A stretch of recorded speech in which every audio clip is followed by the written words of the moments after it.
और बड़ी खबर, इंडिया गठबंधन में चेहरे को लेकर लगातार जंग चल रही है। ममता बनर्जी खुद गठबंधन के फेस के तौर पर अपने आप को पेश कर चुकी है। लालू प्रसाद यादव इसका सपोर्ट, इसका समर्थन कर चुके हैं और इसको लेकर कांग्रेस और तृणमूल कांग्रेस में ठनी हुई है।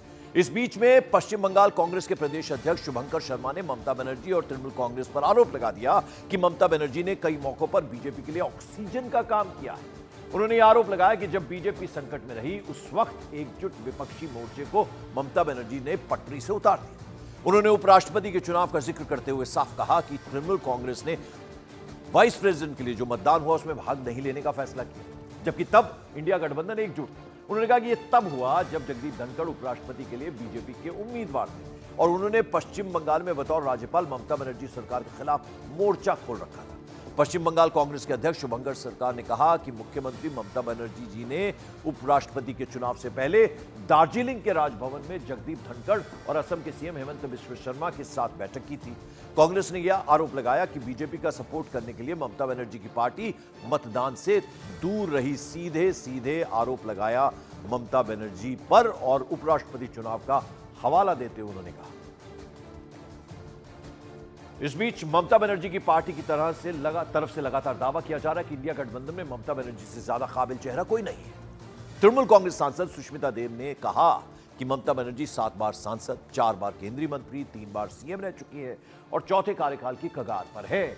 इस साख के साथ उन्हें किसी सीवी की जरूरत नहीं है। सुष्मिता देव ने यह भी कहा कि ममता बनर्जी के सुशासन पर, उनके लगातार रिकॉर्ड और चुनावी तौर पर बीजेपी को व्यापक रूप से हराने की क्षमता ने देश भर के कई नेताओं को उन्हें एक बड़ी नेतृत्व भूमिका में देखने के लिए प्रेरित किया है, इंस्पायर किया है। यह कहा है सुष्मिता देव ने।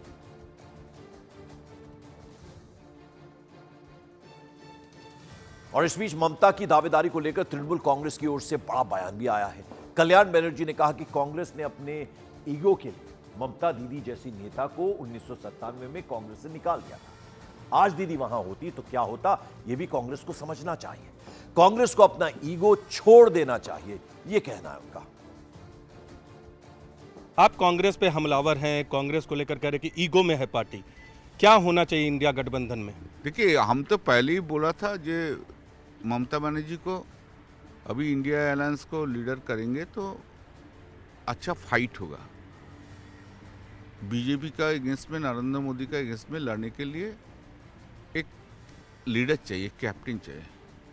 ये नहीं है जो लीडर जो होगा उन्होंने ही प्राइम मिनिस्टर का कैंडिडेट होगा, वो नहीं है। पहले असली मुद्दा है बीजेपी को हराना, नरेंद्र मोदी को हराना। तो हम जब बोला था तो उसका बाद तो बहुत सा पार्टी का लीडर एक ही बात बोल रहे हैं। आज देश में जितना पॉलिटिकल लीडर है उसका अंदर ममता बनर्जी एक नंबर है, जो जिसका पॉलिटिकल फाइट, उनका हिस्ट्री सबसे ऊपर है। 34 बरस सीपीएम का विरुद्ध में लड़के उन्होंने दिखा दिया कैसे लड़ना करना है। तो ये जो लड़ाई है, इस लड़ाई में आप लोग जो सब मान लेगा तो अच्छा होगा। कांग्रेस को तो ईगो में तो कुछ नहीं होगा।